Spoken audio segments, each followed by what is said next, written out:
Bonsoir, bonsoir, merci Seigneur. Dieu est bon. Alléluia. Bon, merci Seigneur. Ce soir, l'enseignement, c'est Dieu est esprit et l'homme possède une dimension spirituelle.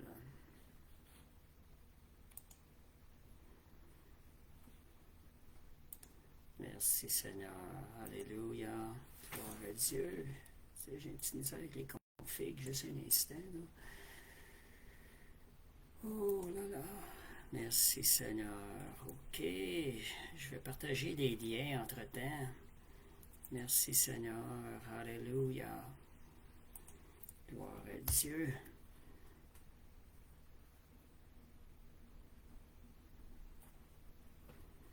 Bon, je vais partager les liens entre-temps.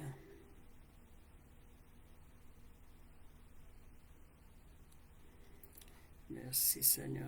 Alléluia. Gloire à Dieu. Donc, Dieu est esprit et l'homme possède une dimension spirituelle. Dès que j'arrive sur...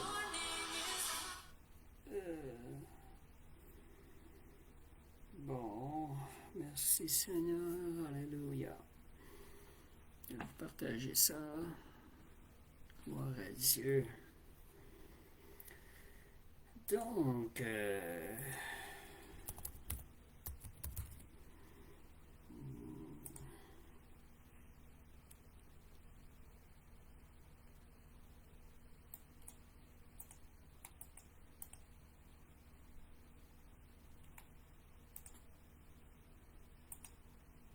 voilà.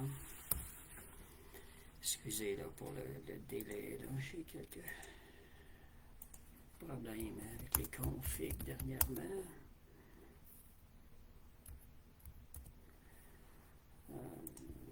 Merci Seigneur.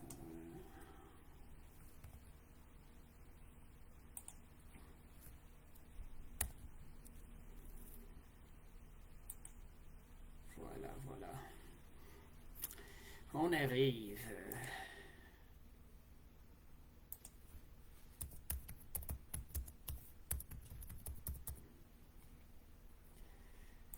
Je vous transfère. Comme je disais, j'ai quelques...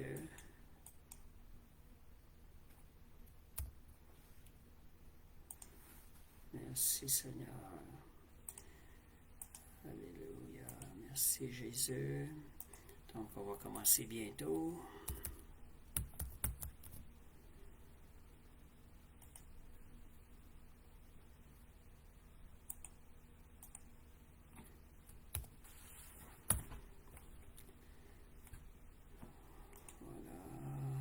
Encore. Ça va pas long. J'achève bientôt.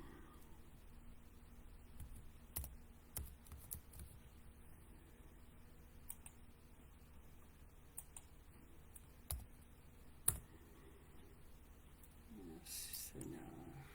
Un tout dernier et on commence. Et en même temps, on va attendre que les gens se joignent.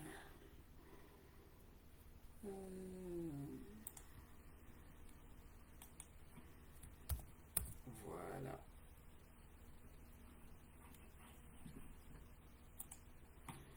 Bon. Merci Jésus. Alléluia. Bonsoir Nadia. Bonsoir Philippe. Bonsoir Monique. Alléluia. Praise God. Merci Jésus. Donc, on va commencer par la prière. Père Céleste, je te remercie pour ce privilège ce soir. Seigneur, tu as un message pour nous. Seigneur, ta parole, elle est plus importante que la parole d'un être humain. Seigneur, donne-moi d'apporter ce message par l'Esprit de Dieu. Seigneur, que dans les cœurs, tu sèmes, Seigneur Dieu, l'importance de ce message que tu veux nous communiquer ce soir. Seigneur Dieu, car tu veux, Seigneur Dieu, nous faire grandir. Seigneur, à l'image de ton Fils, Seigneur, à ta ressemblance. Seigneur, que le Saint-Esprit travaille pleinement et librement dans chacune des personnes qui vont écouter ce live. Seigneur Dieu, que je puisse l'apporter avec l'Esprit de Dieu. Au nom de Jésus. Amen. Merci Seigneur. Alléluia. Gloire à Dieu. Mettre les écrans un petit peu plus grosses. Bon, merci Jésus. Alléluia. Dieu est esprit et l'homme possède une dimension spirituelle. Si on s'arrête vraiment, ça, c'est quoi le lien? Esprit spirituel. Donc, ça veut dire quoi? Quand on veut communiquer avec quelqu'un, on communique son langage. On communique aussi avec la nature qu'il est. C'est la meilleure façon de communiquer. C'est la façon qui va être la plus agréable aussi pour Dieu lorsqu'on va l'approcher. Donc, comme résumé, l'homme a été créé pour une relation avec Dieu. Et cette relation est possible parce que Dieu a créé l'homme avec une dimension spirituelle. C'est ce qui nous rend possible de communiquer avec Dieu. Quand vous voulez communiquer avec Dieu, pensez à cette chose-là. Dieu est esprit. Agissez comme Jésus. Jésus est venu donner l'exemple. Jésus est une manière qui marchait par l'esprit. Sa manière de considérer les événements, de les évaluer, est une manière qui était par l'esprit. Il ne considérait pas les choses ici-bas plus importantes que la vision spirituelle des choses. C'est ça qu'à ce moment, on va essayer de rentrer là-dedans. Puis, Seigneur, aide-nous, Seigneur Dieu. Seigneur, à grandir, Seigneur Dieu, dans notre relation avec toi, Seigneur Dieu. Notre désir, Seigneur, c'est de te plaire et de faire ta volonté.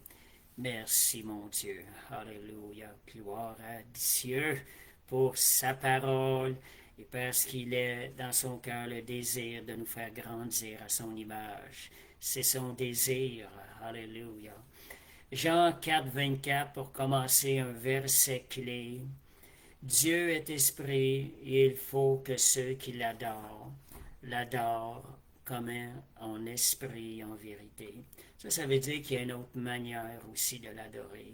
Il y a une manière de l'adorer qui peut être charnelle, on peut catégoriser, ou religieuse. C'est pas la manière à laquelle Jésus est venu nous enseigner. Avant que Jésus arrive, la manière d'adorer Dieu était différente. Elle était de style religieuse, elle était faite dans la chair. C'était pas l'adoration qui était pleinement agréable à Dieu. Donc, si on veut vraiment donner à Dieu une adoration qui est pleinement agréable, à ce soir, on va regarder comment Seigneur, entrer là-dedans. C'est te donner, Seigneur Dieu, quelque chose qui t'est agréable. Donc, lorsque nous regardons, premièrement, faire une dissection entre la chair et l'esprit, le physique et le spirituel. On est créé à l'image de Dieu à sa ressemblance. On voit ça dans la Genèse. Puisque Dieu est esprit et nous a également créés avec une dimension spirituelle capable de le connaître, de l'aimer et de communier avec lui. C'est le désir de Dieu avant la création. Ce n'était pas d'instaurer des lois. Le désir le plus grand, c'était justement d'en arriver à une relation, une connexion avec Dieu. Connexion vivante. Et cette connexion vivante est seulement rendue possible par l'Esprit de Dieu qui nous a été donné. Oh, merci Seigneur. Et puis j'ai à cœur aussi, je parle beaucoup du Saint-Esprit de ce temps-là. J'ai quelque chose que je vais apporter plus tard, comme l'importance de la vie chrétienne, la communion par le Saint-Esprit. Donc, la Bible, lorsque nous regardons une personne, nous ne voyons que son corps. C'est ça, la Bible nous révèle que l'être humain est bien plus qu'un corps physique. Il a une dimension qui est spirituelle, qui est multidimensionnelle. Donc, nous avons été créés corps, âme et esprit. Est-ce que c'est vrai? Non. Non. Nous avons été créés premièrement esprit, âme et corps. Vous voyez, des fois, on a tendance, je ne sais pas si c'est comme ça pour vous, on a plus tendance à dire corps, âme et esprit. Déjà, ça démontre un peu dans notre perception, la tendance de la perception de l'homme. l'homme a tendance à considérer le corps plus important que le spirituel. Fait que quand je le dis, il faut toujours que je m'arrête. On est esprit, âme et corps. Ça, c'est la vérité. L'esprit est éternel, l'âme est éternelle et le corps est physique et temporaire. Ce n'est qu'une enveloppe, ce corps. Parce qu'on va revêtir un autre corps plus tard, un corps glorifié. Donc, Adam, bon, si on revient pour comprendre un peu qu'est-ce qui est arrivé, comment ça se fait que Dieu avait créé le corps, esprit, âme et corps, puis que cette communion, cette relation-là a été perdue. Adam, par sa désobéissance, a perdu sa relation avec Dieu parce que Dieu ne peut, qui est 3 fois saint, ne peut pas être en communion avec le péché. Adam, en désobéissant, sa nature a été teinte de péché. Donc, il y a une racine de péché dans l'homme adamique, les hommes qui sont nés après Adam. Alors, notre esprit, lorsque nous naissons physiquement, notre esprit est corrompu. Nous naissons de la race adamique et nous sommes considérés, notre esprit est considéré comme mort car il est dans les ténèbres. C'est pas qu'il est réellement mort, il est dans les ténèbres. On sait qu'il y a des gens qui communiquent avec de la sorcellerie, toutes sortes de choses, mais c'est un esprit qu'on considère mort quand il est connecté aux ténèbres. Parce que Jésus est la résurrection et la vie. Quand on reçoit Jésus, notre esprit reprend vie. Jésus est venu, lui, nous pardonner nos péchés, nous restaurer dans sa justice, en d'autres mots, nous rendre justes aux yeux de Dieu, retirer cette tache du péché qui était sur notre vie dès notre naissance, et nous restaurer la vie à notre esprit en mourant sur la croix. Il a payé pour nos péchés, puis nous offre sa vie, la vie éternelle. En recevant le pardon des péchés et son esprit, notre esprit a repris vie. Jean 1,13, ça dit lesquels sont nés non du sang, ni de la volonté de la chair, ni de la volonté de l'homme, mais de Dieu. Fait qu'on voit bien ici qu'il y a une naissance divine, spirituelle, qui est là, qui est offerte à l'homme. On a une naissance qui est physique, mais il y a une autre naissance. C'est une naissance de l'esprit. Quand on naît de l'esprit, on reçoit l'esprit de Dieu en nous. L'Esprit de Dieu en nous nous connecte à la vie de Jésus. Il vit à l'intérieur de nous. Jésus, lorsqu'il était sur terre, c'était Dieu avec nous. Et aujourd'hui, par son Esprit, c'est Dieu en nous. C'est un privilège extraordinaire, la grâce, ces moments qu'on vit aujourd'hui. Nous vivons la grâce de Dieu. Nous avons accès à des choses tellement plus glorieuses que ce que les gens de l'Ancien Testament ont vécu. Jésus même a dit que ceux qui ont passé avant nous, David, Abraham, Moïse, auraient aimé connaître ce que nous connaissons aujourd'hui. Donc, Jean 3, versets 5 à 6, ça dit en vérité, je te le dis, si un homme ne naît d'eau et d'esprit, il ne peut entrer dans le royaume de Dieu. Et un peu plus avant, le verset, ça dit, il ne peut voir le royaume de Dieu. Pourquoi? Parce que son esprit est mort. Il ne peut comprendre, il ne peut voir le royaume de Dieu, il ne peut vivre le royaume de Dieu. Ça dit, ce qui est né de la chair est chair, ce qui est né de l'esprit est esprit. Jésus mentionne un peu plus tard, c'est pourquoi je vous dis, il faut que vous naissiez de nouveau. Donc, que vous naissiez de l'esprit, afin de marcher par l'esprit, afin de comprendre les choses de l'esprit. Donc, il ne nous était plus possible de communiquer avec Dieu dans une relation personnelle à cause du péché, car notre esprit est très mort. Mais Jésus est venu nous restaurer dans notre position avant la chute d'Adam, dans une possibilité de communiquer avec Dieu par notre esprit, en esprit. En réalité, de communiquer avec le même langage de Dieu, Dieu étant esprit. Donc, cette chair a été corrompue par Satan, ne pouvait pas avoir une relation personnelle avec Dieu. Ça, c'est pour vous montrer l'importance de l'Esprit de Dieu que nous avons reçu. Si nous l'avons reçu, c'est pour être en relation avec Dieu, c'est pour développer une relation avec Dieu. Pas seulement étudier la parole, les livres au niveau intelligent, raisonnement, compréhension, mais Dieu nous appelle à vivre une vie en esprit avec lui. C'est son plus grand désir. Donc, Jésus est venu, en quelque sorte, est venu enlever l'esprit de Satan, la domination de l'esprit de Satan dans notre vie, et nous donner son esprit. La vision de Dieu de nous prendre hommes naturels et de nous emmener, de faire de nous des hommes spirituels, de restaurer la communication.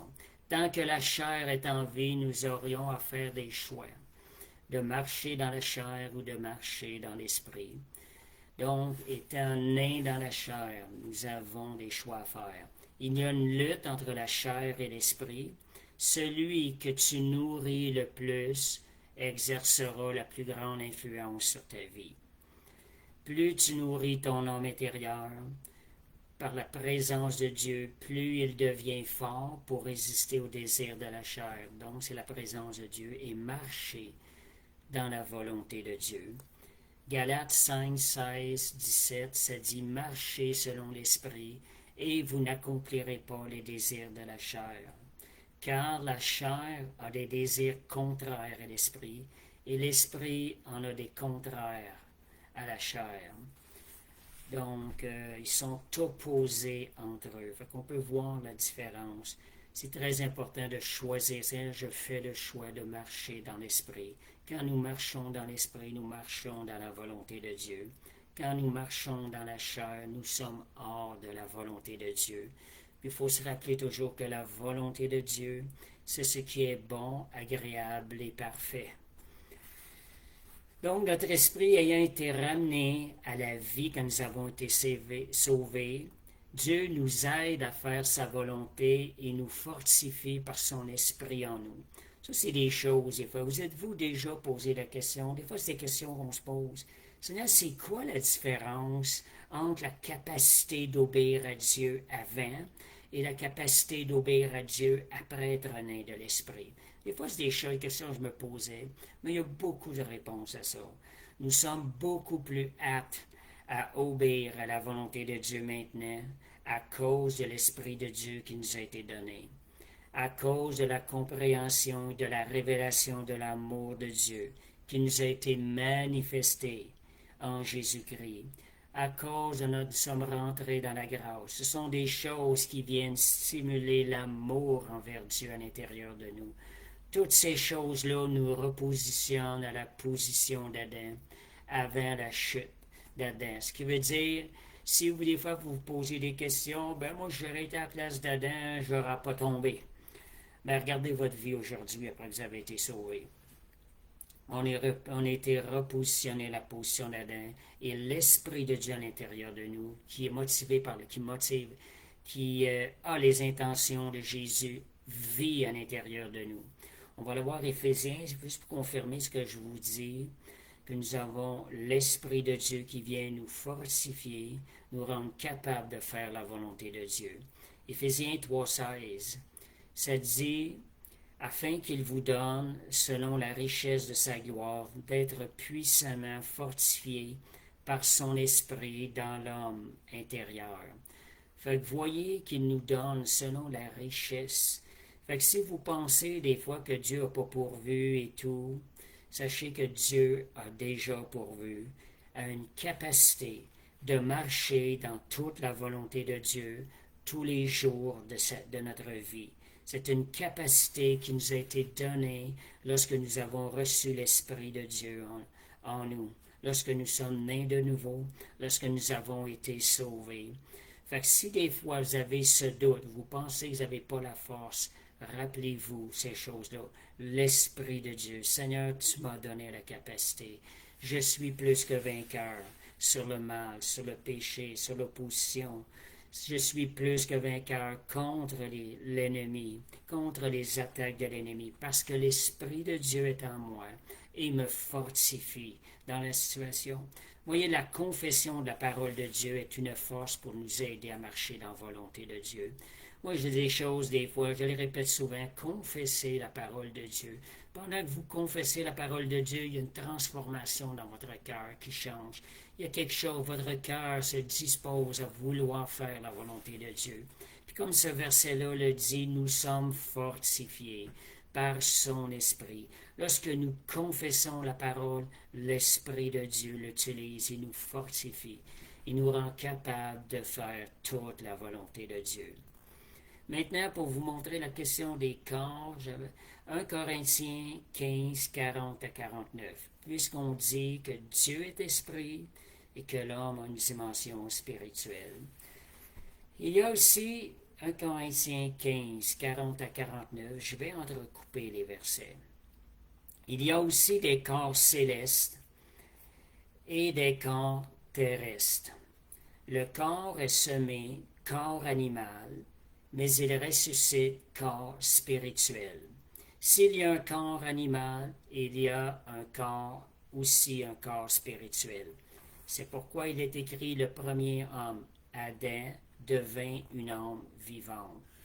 Le dernier Adam est devenu un esprit vivifiant, parce que nous avons l'Esprit de Dieu qui demeure en nous. Mais ce qui est spirituel n'est pas le premier, ce qui est animal, c'est ce qui est animal. Ce qui est spirituel vient ensuite. Le premier homme est tiré de la terre, est terrestre, le second homme est du ciel. Donc, nous sommes maintenant du ciel dans notre nouvelle vie avec Christ. Nous avons été recréés en Jésus-Christ. Amen. De même que nous avons porté l'image du terrestre, nous porterons aussi l'image du céleste. Donc, voyez qu'est-ce qui nous attend. Ce sont des choses qui devraient nous motiver davantage à faire la volonté de Dieu. Je vous parlais tantôt que le fait de connaître davantage le Seigneur, son amour, c'est une force à l'intérieur de nous qui nous pousse à vouloir le servir encore plus. Ça devient comme une force aussi, une joie à l'intérieur de nous qui est vivante et qui nous pousse à le servir davantage. Donc, nous allons revêtir, on parle de corps, nous allons revêtir un corps glorifié au retour de Christ. 1 Corinthiens 15, 51, 52. Ça dit, voici, je vous dis un mystère. Nous ne mourrons pas tous, mais tous nous serons changés en un instant, en un clin d'œil, à la dernière trompette. Les morts ressusciteront incorruptibles et nous serons changés. Et 1 Corinthiens 15, 44 met un peu plus d'emphase en quoi nous allons être changés. Il est semé corps naturel, il ressuscite corps spirituel. Vous voyez ce qui est le plus important, ce n'est pas le corps naturel, c'est le corps spirituel. S'il y a un corps naturel, il y a aussi un corps spirituel. Philippiens 3, 20, 21. Il transformera le corps de notre humiliation en le rendant semblable au corps de sa gloire. Aujourd'hui, le croyant, donc, voyez qu'il va transformer notre corps dans un corps semblable au corps de sa gloire, un corps qui va être spirituel. Aujourd'hui, le croyant possède un esprit, une âme et un corps. À la mort, son esprit est avec Christ. Au retour de Jésus à la résurrection, il reçoit son corps glorifié, son corps spirituel. Et pour l'éternité, il vivra avec ce corps glorifié dans la présence de Dieu. Merci Seigneur pour ce qui nous attend. Alléluia. Oui, quel jour glorieux ce sera. Merci Seigneur. Alléluia. Donc, pourquoi je vous partage cela? Pourquoi je suis allé un petit peu à côté pour les corps physiques, corps spirituels? C'est parce que j'ai lu un témoignage cette semaine. J'ai entendu un témoignage, un homme qui a eu une vision. Et le Seigneur lui a montré des corps spirituels. Ça coïncidait, je trouve, pas mal avec l'étude que j'avais à cœur d'apporter. Il lui a mentionné que beaucoup de croyants ne nourrissent que très peu le corps spirituel. leur corps était plutôt maigre que d'autres. Lui, il disait ça dans le sens que l'importance de nourrir notre esprit pour que nous allons hériter un corps spirituel, que beaucoup de croyants ne réalisent pas l'importance que le spirituel est de loin plus important que le physique, que le temporaire, que ce qui est visible. Le spirituel pour nous est invisible au moment. Donc, l'étude de ce soir, c'est ça, c'est pour nous sensibiliser davantage. C'est ça qui était l'importance de vivre notre vie chrétienne par l'Esprit, de nourrir notre esprit qui est éternel, plus que notre corps physique qui est temporaire. Ça ne veut pas dire de ne pas nourrir notre corps, mais de vraiment vivre dans la conscience. Notre esprit est spirituel et je dois entretenir mon esprit, le nourrir avec la parole de Dieu, puis avec aussi l'obéissance à sa parole. Donc ici, la plupart des gens, ils vont faire de l'exercice, ils vont développer leur corps par l'alimentation, l'exercice, et leur intelligence, ils vont apprendre davantage, chercher la connaissance. C'est pas que c'est mal. Mais ce qui est mal, c'est qu'ils négligent leur être intérieur. Celui qui entre en relation avec, celui qui est en relation avec Dieu, c'est l'être intérieur. C'est lui qu'on doit nourrir premièrement, en priorité. La vie chrétienne ne consiste pas seulement à adopter des bonnes valeurs. Vous savez, des fois dans la religion, beaucoup ont fait d'emphase les bonnes valeurs quand on regarde quelque chose au niveau spirituel. C'est pas que c'est méchant, oui, c'est bon. Les gouvernements doivent élever les bonnes valeurs pour la société, les valeurs chrétiennes, ce sont des bonnes valeurs pour la société. Mais ce qui est le plus important, la vie chrétienne, c'est de vivre avant tout une communion avec Dieu. Comment? Par notre esprit. Si Dieu est esprit, alors nous devons apprendre à vivre non seulement selon nos sens naturels, mais aussi selon que l'Esprit de Dieu a fait revivre en l'intérieur de nous en Jésus-Christ. Donc, Jean 4, 24. Je reviens sur ce verset-là parce que je veux mettre l'emphase de la différence de l'esprit et de la chair. Ça dit, vient temps où les vrais adorateurs adoreront Dieu en esprit et en vérité. Donc, on dit les vrais adorateurs. Ce qui veut dire qu'il n'y a pas vraiment eu de vraie adoration avant ce temps-là, avant le temps de la grâce. Il n'y a pas vraiment eu d'adoration. Donc, merci Seigneur. Seigneur pour sa grâce qu'aujourd'hui, il nous a intégrés dans la relation avec lui. Donc, ce verset nous dit Jésus à la femme samaritaine, qu'il vient changer complètement la compréhension de l'adoration, puis il aussi vient nous apporter un message, un nouveau message sur notre approche avec Dieu. Donc, il dit s'approcher de Dieu par l'Esprit. Donc, ce verset met en lumière comment avoir une relation authentique avec le Père. On va parler le même langage, une relation qui va être agréable, qui va plaire au Père Céleste. Dieu nous emmène dans une intimité plus grande, dans cette nouvelle alliance, par l'Esprit qui nous a été donné. Ça dit Dieu est Esprit. Donc Jésus commence par révéler la nature de Dieu. Dieu est Esprit. Dieu n'est pas limité à un lieu physique, temple, montagne, bâtiment. C'est ce qui est en train d'enseigner la Samaritaine. Donc, Dieu n'est pas une manière visible ou un objet. Il est esprit, invisible, vivant, actif, omniprésent. Donc, c'est quelque chose de nouveau qu'il vient apporter. Il vient puis préciser comment avoir une vraie relation authentique avec Dieu. Donc, on ne peut pas enfermer Dieu dans un endroit ou une forme physique. Donc, si vous voulez vraiment une relation avec Dieu, une vraie, concentrez-vous, voyez, nourrissez votre esprit de la parole de Dieu. Approchez-vous de lui en esprit.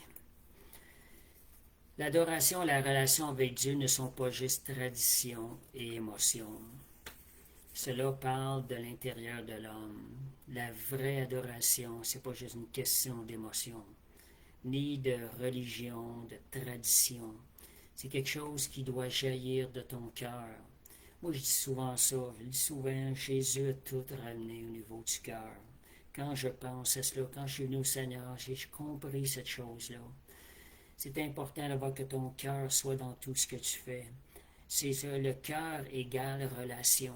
Si le cœur n'y allait pas, c'est pas une vraie relation.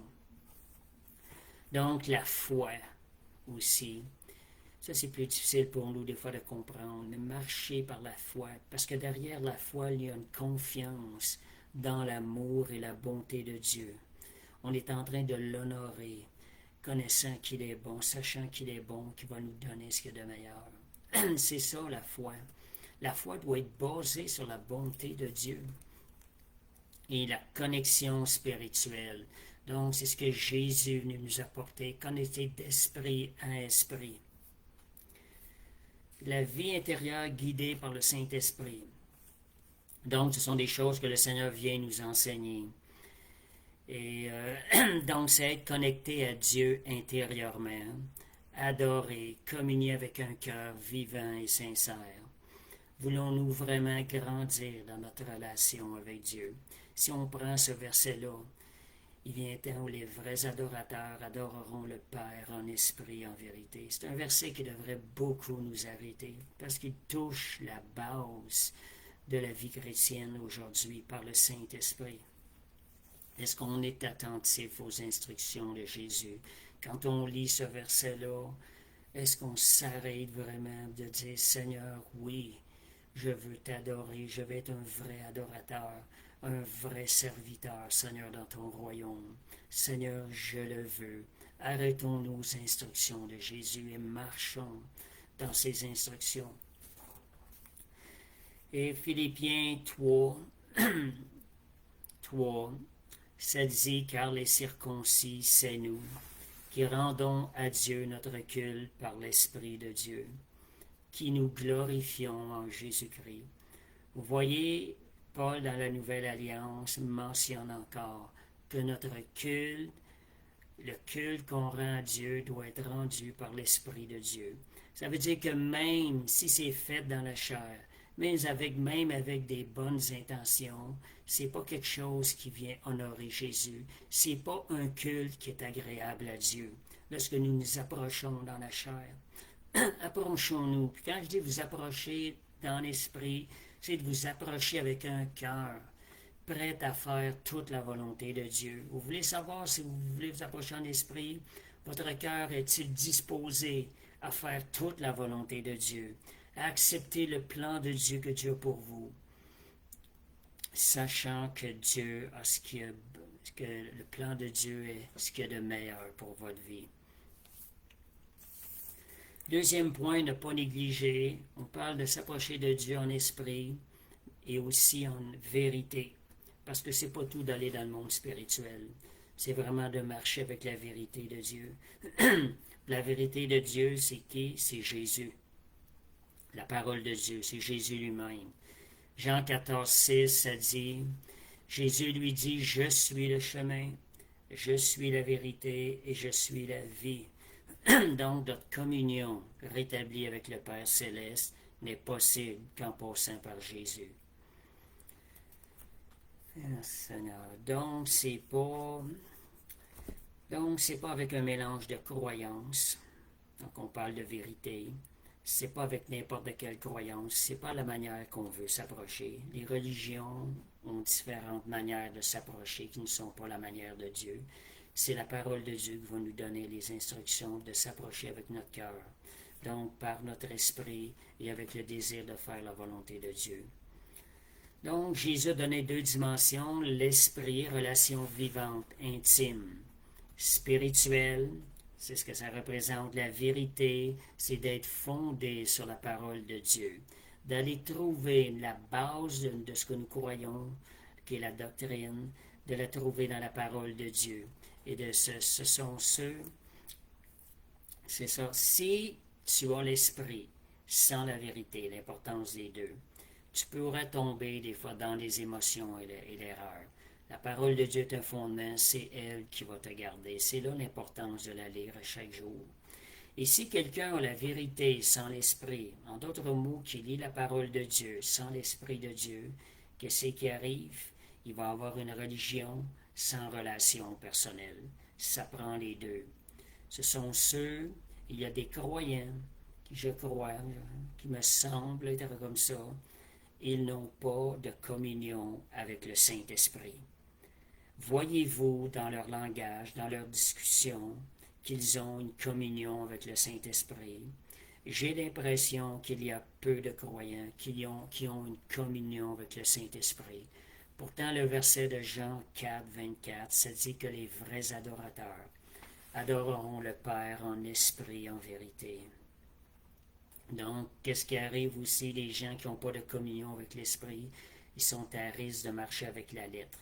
La Bible dit la lettre tue, mais l'Esprit vivifie. Donc, le côté pratique de la vie chrétienne du croyant. Alléluia. Merci Seigneur. Donc, je ne sais pas si c'est des choses qui vous... qu'est-ce qui vous touche ce soir? J'achève bientôt, dans quelques minutes. S'il y a des choses qui vous ont touché dans l'enseignement ou quelques questions, vous pouvez peut-être écrire. Écrire ce qui vous a touché, qu'est-ce qui vient vous édifier, comment ça vient vous rediriger dans la volonté de Dieu, cet enseignement-là, surtout le verset de Jean 4, 24. Comment ce verset-là vient vous refocuser sur vraiment la base de comment on devrait servir Dieu d'une façon qui lui est agréable. Vous savez, bien souvent, c'est comme si on parle deux langages. Parler un chinois, comment ça vous fait comprendre par un chinois? C'est en parlant le chinois. Si vous êtes capable de le faire toujours. Là. C'est la même chose avec Dieu. Dieu étant esprit, le langage à travers lequel nous allons mieux communiquer, c'est par l'Esprit de Dieu. Donc, le côté pratique de la vie chrétienne du croyant. Merci Seigneur. Né de l'Esprit, gloire à Dieu. Oui, merci Seigneur. Savez-vous que c'est tout un privilège, ça? Ça devrait être né de l'Esprit. On s'arrête-tu vraiment des fois aux paroles extraordinaires que la parole de Dieu nous révèle de qui nous sommes? Nous sommes nés de l'Esprit de Dieu. Dieu étant 3 fois saint, Dieu habite à l'intérieur de nous. Dieu désire plus que tout avoir une relation vivante avec toi. C'est extraordinaire. Combien est-ce qu'on devrait s'arrêter? Seigneur, merci Seigneur. Qui suis-je, Seigneur Dieu? Quelle grâce, Seigneur Dieu, que j'ai accès, Seigneur, à toi, à ton amour, à ta bonté, à communier avec toi, déverser mon cœur vers toi, Seigneur, afin d'être encouragé en retour. Merci, Seigneur. Donc, le côté pratique de la vie chrétienne. Donc, nous pouvons adorer Dieu même sans musique ou ambiance. Ça, c'est un côté. On peut l'adorer. Pourquoi? Parce que l'Esprit de Dieu à l'intérieur de nous connaît Jésus et nous permet de l'adorer. Nous avons cette capacité-là. Il n'y a pas de musique à l'intérieur de nous. Il n'y a pas de musique autour de nous. On peut adorer Jésus avec notre cœur. On a accès aussi, pour côté pratique, on a accès à une relation réelle avec lui à chaque jour. Ça dit que le Saint-Esprit est avec nous, il est avec nous jusqu'à la fin. À chaque moment de la journée, nous avons un accès qui est ouvert envers Dieu. Est-ce que nous utilisons cet accès? Est-ce que nous prenons l'avantage, cet avantage, cette opportunité que nous avons, qui nous a été donnée? Est-ce qu'on l'utilise? Est-ce qu'on l'utilise envers notre Créateur, envers notre Père Céleste? Et aussi, ce qu'on reçoit, le côté pratique, parce que nous sommes nés de l'Esprit, c'est que nous pouvons lire la Bible et connaître la vérité dans les profondeurs de Dieu. Et ça, c'est quand la révélation nous est donnée, nous pouvons connaître les profondeurs de Dieu, car l'Esprit connaît les profondeurs de Dieu. Que merci Seigneur. Voyez tous les privilèges qu'on a. C'est-tu merveilleux d'avoir l'Esprit de Dieu à l'intérieur de nous? Est-ce que nous vivons par l'Esprit? La Bible parle de vivre par l'Esprit. Pas seulement l'utiliser, mais de vivre par l'Esprit. Ça dit, nous pouvons aussi laisser l'Esprit de Dieu guider notre cœur par l'adoration. L'Esprit de Dieu va venir nous guider dans l'adoration. Il est là, il est une aide pour nous. Et il va aussi, par l'Esprit de Dieu, nous allons pouvoir être authentiques devant Dieu. On n'a pas besoin de masse spirituelle. Puis autre point du côté pratique, Éric a mentionné ça tantôt. Comme Nadia a dit aussi, de dire merci à Dieu pour chaque chose. Tu sais, des fois, matin, j'étais en prière matin, c'est justement ça. J'étais en train de dire merci. Des fois, on ne sait pas trop comment prier. Mais merci, Seigneur, pour tout ça. Mon cœur était continue en train de lui dire merci pour plein de choses. Mais ça, c'est une relation avec Dieu qui est par l'Esprit, qui lui est agréable. Amen. Éric nous mentionnait aussi tantôt que la prière, on parle de côté pratique. Le Saint-Esprit nous rend capable d'intercéder avec puissance dans les lieux célestes. Ça, c'est extraordinaire. L'Esprit de Dieu. Ça, c'est Éphésiens 6,12. Nous n'avons pas à lutter contre la chair et le sang, mais contre les dominations, contre les autorités, contre les princes de ce monde de ténèbres, contre les esprits méchants dans les lieux célestes. Ça, nous avons accès, cet accès-là, un accès où la puissance de Dieu est relâchée. Nous pouvons relâcher la puissance de Dieu en intercédant.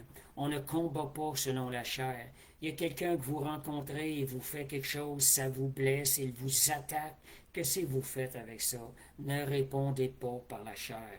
Répondez avec les armes de l'esprit. C'est beaucoup plus efficace. Vous allez trancher la tête de l'ennemi qui anime cette personne-là. Vous allez couper la racine du mal à sa source. C'est là l'importance. Est-ce que vous vivez par l'esprit? Quand il vous arrive, quelqu'un vous offense, quelqu'un vous fait du mal, quelqu'un vient vous frustrer, vous répond brusquement, comment allez-vous réagir? Peut-être qu'au premier abord, c'est dur à saisir, mais quoi faire maintenant pour vivre par l'esprit? Comment faire pour marcher par l'esprit dans cette situation? De dire, Seigneur, je m'arrête. Seigneur, regarde, je veux regarder à toi. Comment tu veux que je réagisse dans cette situation? Que veux-tu que je fasse dans cette situation? Ça, c'est quelque chose qui va vous emmener à marcher, à rentrer dans l'esprit et à vivre par l'esprit. On ne réagit plus selon la chair, selon le monde visible, selon ce qui est temporaire et visible, mais nous allons agir avec une vision qui est spirituelle. Dieu nous a donné une capacité de combattre dans les lieux célestes. Et c'est comme ça qu'on va vivre par l'Esprit. C'est comme ça qu'on va être agréable. Puis je pense que lorsqu'on va mourir, les récompenses vont nous être données selon le temps où nous avons vécu par l'Esprit, où nous avons répondu aux attaques de l'ennemi à travers des hommes, que nous avons répondu par l'Esprit. Nous avons monté au niveau spirituel, nous sommes allés dans les lieux célestes et nous avons combattu avec l'Esprit de Dieu, l'épée de l'Esprit, la parole de Dieu. Donc, cette étude-là, je termine. Comme Jésus disait, que ferait Jésus à ma place? Je rajouterais dans ma personnalité. Aussi, parce que des gens, parfois, je pense à ça la semaine passée, des gens, ils disent, je parlais à quelqu'un, puis la personne me dit, je ne verrai pas Jésus faire ça. C'est parce que Jésus n'a pas la même personnalité que toi. L'important, c'est ce qui est fait, c'est la motivation du cœur à l'intérieur. Fait que, merci Seigneur. Fait qu'un jour, dans la peine, j'ai senti une ballon de joie. Voilà ce que le Seigneur me donnait dans mon cœur. Sandra. Vous voyez, c'est ça, la communion avec le Saint-Esprit. Le Saint-Esprit vient à l'intérieur. Il vient aussi répondre à ce que vous avez de besoin. Il est votre aide. Marchez dans l'Esprit. Je dirais plus, vivez dans l'Esprit. Comme je vous disais, ne considérant pas les choses de ce monde. Si les occasions, les situations vous ramènent dans la chair, arrêtez-vous, sondez-vous, allez en esprit, disposez votre cœur à faire toute la volonté de Dieu. Seigneur, je veux faire ta volonté. Donc, expérimentez-vous cela dans votre vie chrétienne? Est-ce que vous vivez par l'Esprit? Est-ce que quand vous êtes attaqué dans la chair, vous répondez par l'Esprit? Je vous encourage à le faire. C'est justement le fait d'en parler, de partager ce soir, nous sensibilise davantage à le faire. Puis de dire, Seigneur, rends-moi capable. Parce que Dieu vient nous fortifier par son esprit quand on lui demande cela. Donc, on y accède par la foi et par la foi dans ce que Jésus nous a laissé dans sa parole. Donc, développez votre conscience des choses de l'esprit, aux choses de l'esprit. Sensibilisez votre conscience. Soyez conscient de la présence du Saint-Esprit avec vous, qui est une force dans votre vie pour vous aider à faire la volonté de Dieu, pour vous rendre capable de faire la volonté de Dieu. Colossiens 3, versets 1 et 2, je termine. Amen, amen. Merci Seigneur. Alléluia, gloire à Dieu. Mais comme Philippe demandait d'autres trucs pour la connecter avec l'Esprit, c'est vraiment avec notre cœur, disposer notre cœur. Laissez la vie de Jésus, les intentions de Jésus prendre place à l'intérieur de votre cœur et manifestez-les. Acceptez-les, Seigneur. Prenez la décision de marcher, de faire ce que Jésus vous demande de faire. Donc, c'est ça. Colossiens 3, versets 1 à 2. Si donc vous êtes ressuscité avec Christ, je vous dirai en d'autres mots, si vous êtes un esprit vivant, vivifiant, cherchez les choses d'en haut, les choses de l'esprit. Cherchez les choses d'en haut, c'est chercher les choses de l'esprit, où Christ est assis à la droite de Dieu. Affectionnez-vous aux choses d'en haut, aux choses spirituelles, aux choses de l'esprit, et non à celles qui sont sur la terre. Prenez plaisir, en d'autres mots plus simples, prenez plaisir à faire la volonté de Dieu. C'est s'affectionner aux choses de l'esprit. Fait que merci Seigneur. Fait que je termine. J'espère que cet enseignement va vous aider à grandir en esprit, à grandir dans la foi et à nourrir davantage votre esprit. Nous avons la capacité de le nourrir. Combien d'heures par jour? Combien de minutes? Combien de secondes nous est donné dans une journée où nous pouvons utiliser ça pour nourrir notre esprit et pour faire la joie de notre Père Céleste, pour communier avec lui dans une relation qui lui est pleinement agréable. Fait que merci Seigneur, fait que gloire à Jésus. Et je vais terminer l'enseignement par une prière. Père Céleste, je te remercie, Seigneur, pour l'œuvre de ton Esprit Saint ce soir à travers cet enseignement, à travers moi, à travers ceux qui vont l'entendre. Seigneur, étends ta main, Seigneur Dieu. Seigneur, que ces paroles prennent vie par l'Esprit de Dieu en nous. Fais-nous grandir, Seigneur, en esprit, que nous vivions de plus en plus par l'Esprit, Seigneur. Seigneur Dieu, que nous puissions être davantage en communion avec le Père Céleste et faire davantage sa volonté. Au nom de Jésus. Merci, Seigneur. Puis je vais juste mentionner aussi une note d'Éric. Laissez l'Esprit Saint prendre place dans notre vie. Laissez-le. Lui le veut. Donnez-lui la place. Et laissez-le s'exprimer devant l'adversité. Quand vous voyez l'adversité, c'est très bon ce que je vois là. C'est très bon ça. Quand vous voyez l'adversité,